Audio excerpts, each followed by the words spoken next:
નમસ્કાર મિત્રો, આપણે આજે અહીંથી શરૂ કરી રહ્યા છે મુખ્ય પરીક્ષા માટે જે પણ ઇમ્પોર્ટન્ટ ટૉપિક હોય એની સિરીઝ. તો એમાં શરૂ કરીએ આપણે ઇન્ટરનેશનલ રિલેશનથી. બિકોઝ આમ જોવા જાઓ ને તો અત્યારે આંખ બંધ કરીને વિચારો ને તો જે આંતરરાષ્ટ્રીય ઘટનાઓમાં જે થઈ રહ્યું છે એ આખા વિશ્વને અસર કરી રહ્યું છે અને એક્ઝામમાં પૂછાવાની આની ખૂબ જ સંભાવનાઓ છે. તો ચલો આપણે રોજ જે મહત્ત્વના ટૉપિક હોય એ આપણે હું તમારા માટે અલગ અલગ જે પણ પોતાના માટે તૈયાર કરીશ એ મેક્સિમમ પ્રયત્ન કરીશ કે તમારા માટે હું તમને એ રીતે આપું. અને યસ, આપણે ડે બાય ડે જે કરતા જશું એનું છેલ્લે તમને એક હું પ્લેલિસ્ટ બનાવીને આખું આપી દઈશ જેથી તમને રિવિઝન કરવામાં સરળતા રહે. ચલો શરૂ કરીએ વધારે વાતો કર્યા વગર. ગ્લોબલ ઓર્ડર, વિશ્વ વ્યવસ્થા આખી અત્યારે એક ચેન્જ થઈ રહી છે. તો શું થઈ રહ્યું છે, શું સમસ્યાઓ છે, બરાબર? પહેલું તો અસમાન પ્રતિનિધિત્વ. અત્યારે યુએનએસસીમાં P5નું જે વર્ચસ્વ છે એનો વિટો પાવર છે એ અસમાન રીતે ઉપયોગમાં લેવાઈ રહ્યો છે. બીજી સમસ્યા છે સંસ્થાકીય પૂર્વાગ્રહો. બેવડા ધોરણો છે, બધી સંસ્થાઓ ડબલ સ્ટાન્ડર્ડમાં કામ કરી રહી છે. જેમ કે આજે પણ ગાઝા જે ઇઝરાયલના વિરુદ્ધ જેટલા પ્રતિબંધો લગાવવા જોઈએ એ કોઈ પણ લગાવાતા નથી, એને બધી છૂટ આપવામાં આવે છે. જ્યારે યુક્રેન અને રશિયા વચ્ચેનું યુદ્ધ હતું ત્યારે એ સમયે યુક્રેન ની પ્રત્યે જે પ્રતિભાવ હતો આખા વિશ્વનો એ અલગ હતો. જેમ કે ઓલિમ્પિકમાં એમને બેન કરી દેવાય, સ્વિફ્ટ કનેક્શન છે જે બેન્કો વચ્ચેનું હોય એમાંથી એમને બાકાત રાખી દેવામાં આવ્યા, બરાબર? પછી ત્રીજી વસ્તુ છે ગ્લોબલ સાઉથ સાથે વ્યવહાર. એટલે એક ગ્લોબલ સાઉથ એક નવો કન્સેપ્ટ છે, બરાબર? એ શું છે ને એ આગળ આવે છે એક બીજો ટોપિકમાં. અત્યારે તમે એ ખાલી અત્યારે જો આપણે બધા પ્રિલિમ્સ પાસ કરી છે ને તો હું તમારી પાસે એટલી અપેક્ષા તો રાખીશ જ કે તમને મેઇન્સના આવા વર્ડ ખબર પડે. હવે અત્યારે હું એ સમજાવવા બેસું તો તમારો ને મારો બંનેનો ટાઈમ બગડે. આ જ્યાં આવશે ત્યાં આપણે ચોક્કસ સમજી લેશું, બરાબર? તો ગ્લોબલ સાઉથ સાથેનો જે વ્યવહાર છે એ પણ અસમાન છે, અન્યાય ભર્યો છે. કેમ? IMF કોટા જે છે એમાં નોર્થનો જ વિટો પાવર વધારે છે. જેમ કે USA છે તો એનો વિટો પાવર કોટા કેટલો છે? 16.49% એનો વોટનો પોર્શન, બરાબર? સામે વસ્તી કેટલી છે યુએસએની? 4.22% જ. તો આ જે અસમાનતા છે એ પણ જોવા મળે છે. પછી બહુસ્તરીય પ્રયાસોની અસરકારકતામાં હવે ઘટાડો થઈ રહ્યો છે. એટલે મલ્ટીલેટરલ એફર્ટ્સ જે થવા જોઈએ એમાં ઘટાડો થઈ રહ્યો છે. એનું ઉદાહરણ શું છે? તો જેમ કે US છે એ પેરિસ એગ્રીમેન્ટમાંથી બહાર નીકળી ગયું, WHOમાંથી બહાર નીકળી ગયું. આ સાથે હવે એક બીજો પોઈન્ટ છે એ છે વ્યાપારને લઈ. વ્યાપારમાં જીઓ પોલિટિક્સ, જાણે વ્યાપાર હવે જીઓ પોલિટિક્સનું એક ટૂલ બની ગયું છે, સાધન બની ગયું છે. જેમ કે મને ખબર જ છે આપણે સૌને કે USA ટેરિફ લગાડી દીધા, બરાબર? EU અત્યારે કાર્બન ટેક્સ લગાડી રહ્યું છે. તો આના કારણે શું થઈ રહ્યું છે? અસંતુલન વધી રહ્યું છે. આગળ છે જળવાયુ પરિવર્તન. તો જળવાયુ પરિવર્તનના કારણે પણ અસમાનતા વધી રહી છે.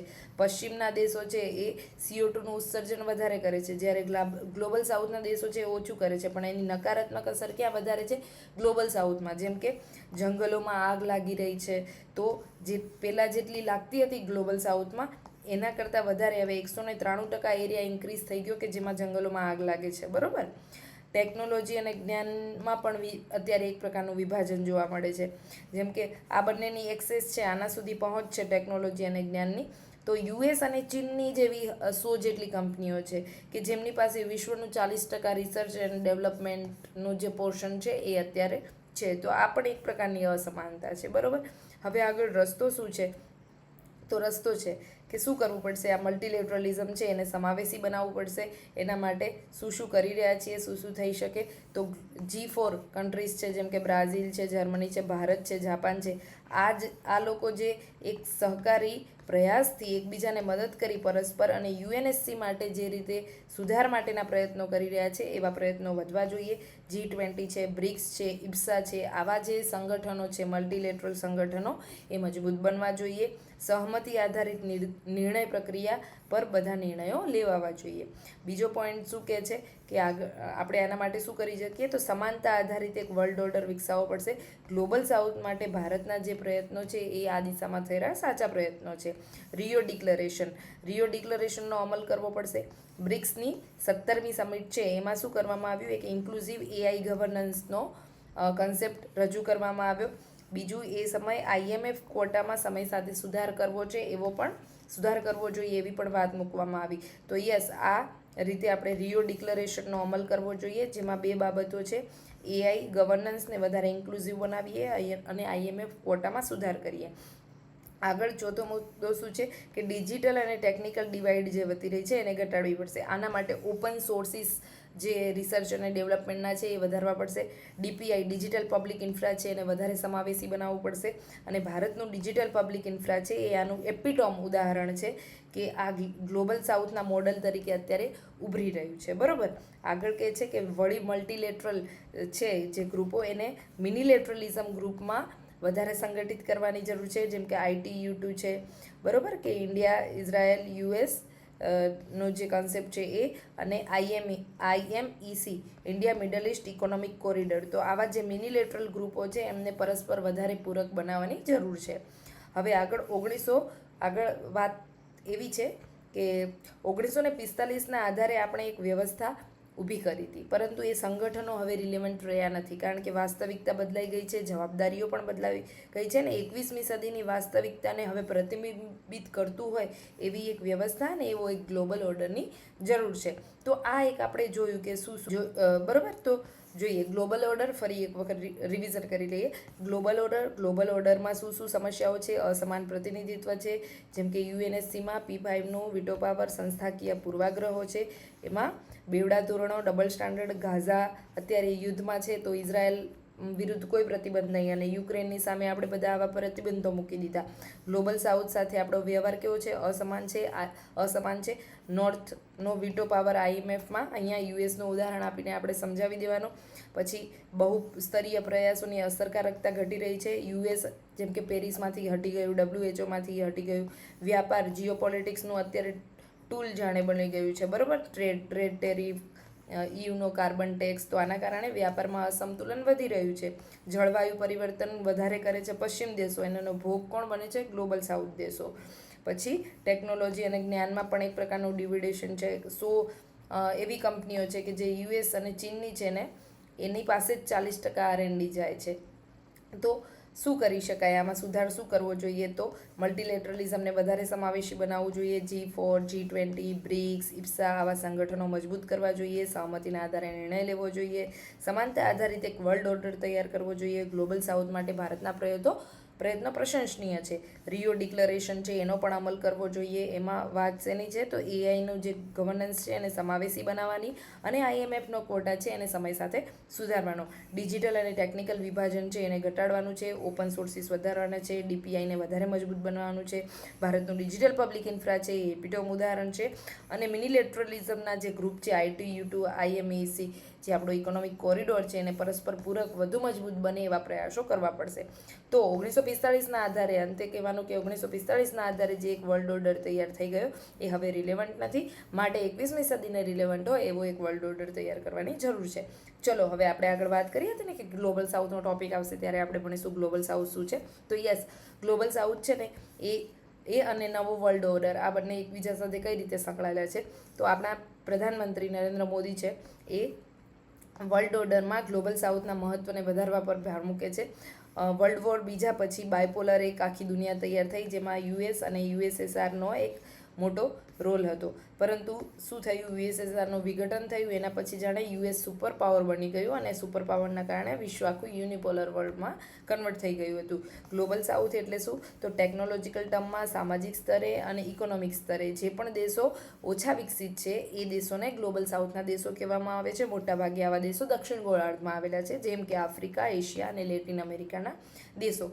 આ જે કન્સેપ્ટ છે એ બ્રાન્ડ જે રિપોર્ટ છે એમાં રજૂ થયો હતો, અને એમાં નોર્થ સાઉથ ડિવાઇડની પ્રથમવાર વાત કરવામાં આવી હતી.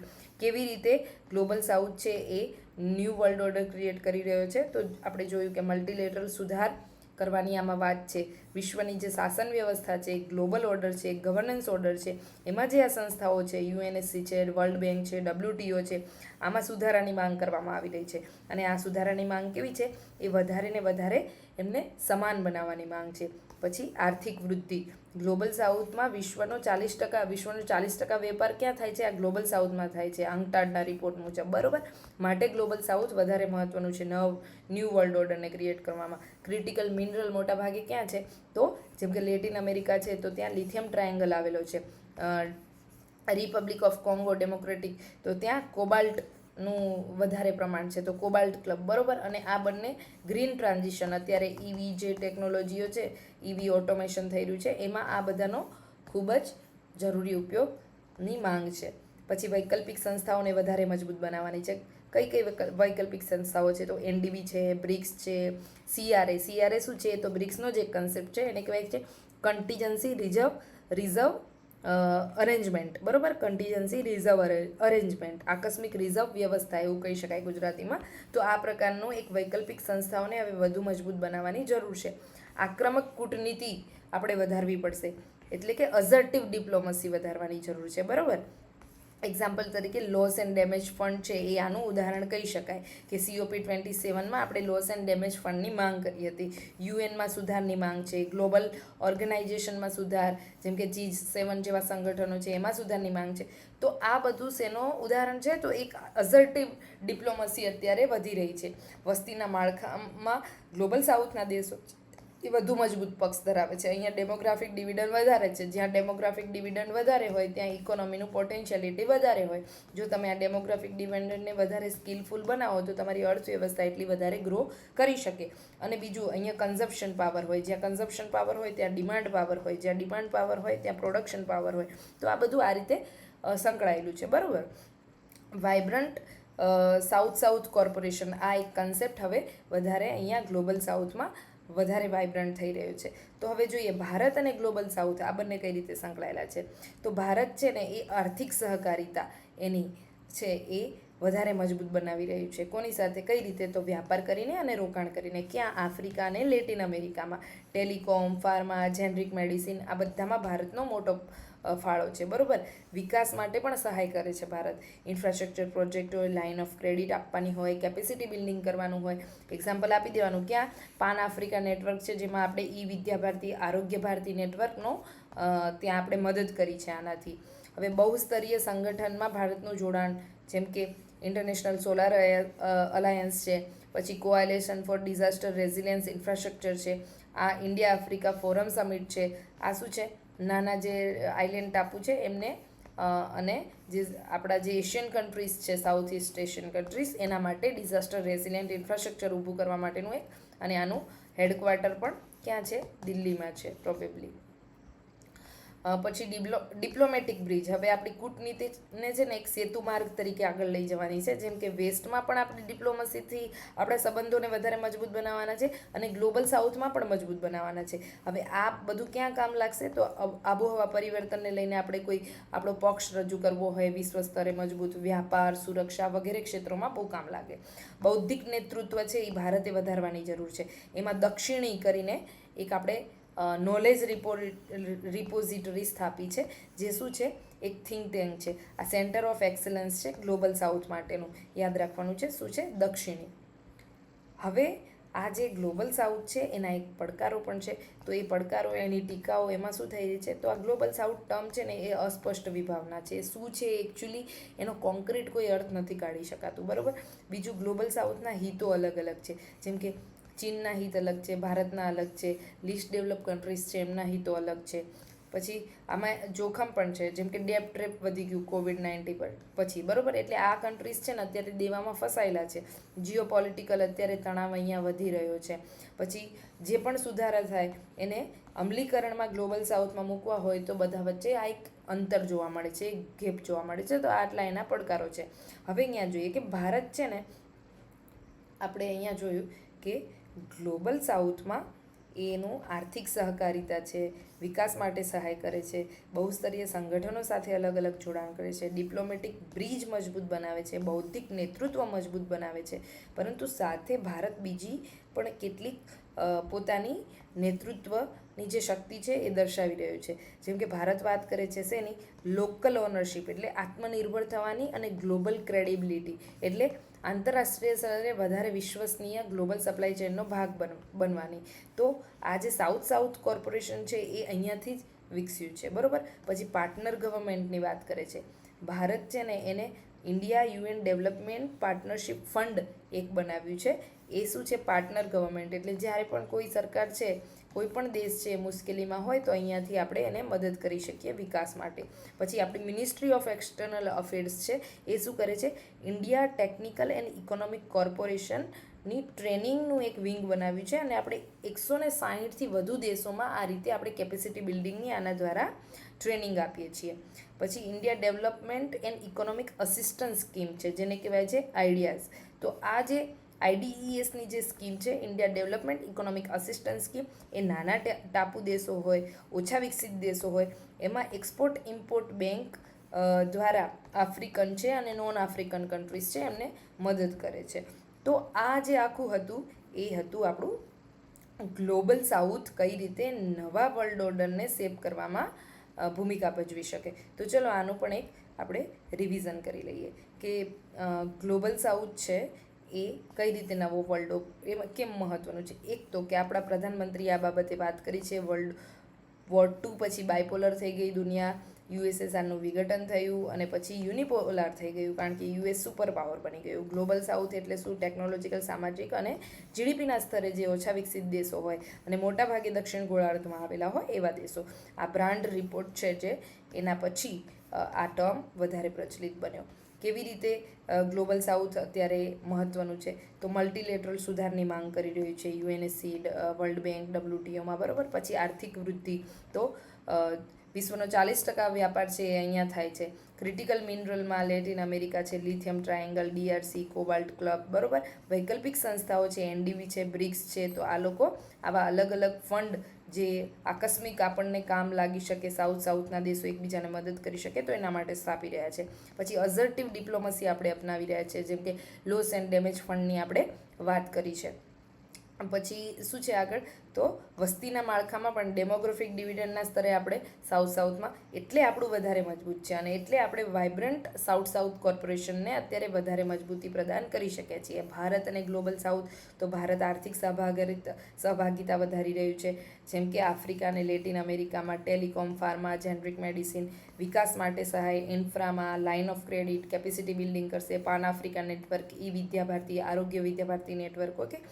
બહુસ્તરીય સંગઠનમાં જોડાણ, જેમ કે ઇન્ટરનેશનલ સોલાર અલાયન્સ છે, કોએલિશન ફોર ડિઝાસ્ટર રેઝિલિયન્સ ઇન્ફ્રાસ્ટ્રક્ચર છે, ઇન્ડિયા આફ્રિકા ફોરમ સમિટમાં ભાગ લેવો, ડિપ્લોમેટિક બ્રિજ, વેસ્ટ અને ગ્લોબલ સાઉથ બંને સાથે મળીને ક્લાઇમેટ ચેન્જ, વ્યાપાર, સુરક્ષામાં વધારે સંગઠન બનાવીને કામ કરવું, બૌદ્ધિક નેતૃત્વ અદા કરવું, જેમ કે આપણે એક નોલેજ રિપોઝિટરી, થિંક ટેન્ક સ્થાપી, દક્ષિણી, જે સેન્ટર ઓફ એક્સલન્સ તરીકે કામ કરે છે, કોના માટે, ગ્લોબલ સાઉથ માટે.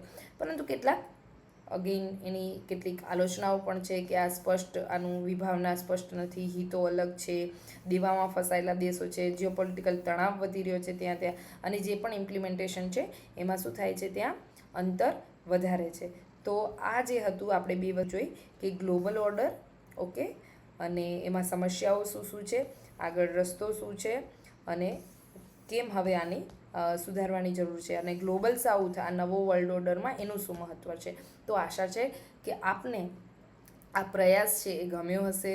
આપને જો ગમે તો નીચે કોમેન્ટ કરજો, તો આપણે આ સિરીઝ વધુ આગળ વધારીએ, તમને હેલ્પફુલ થાય, તમે સૌ પાસ થાવ અને ગુજરાતને સારા અધિકારીઓ મળે એવી આશા સાથે આ લેક્ચર અહીંયા પૂર્ણ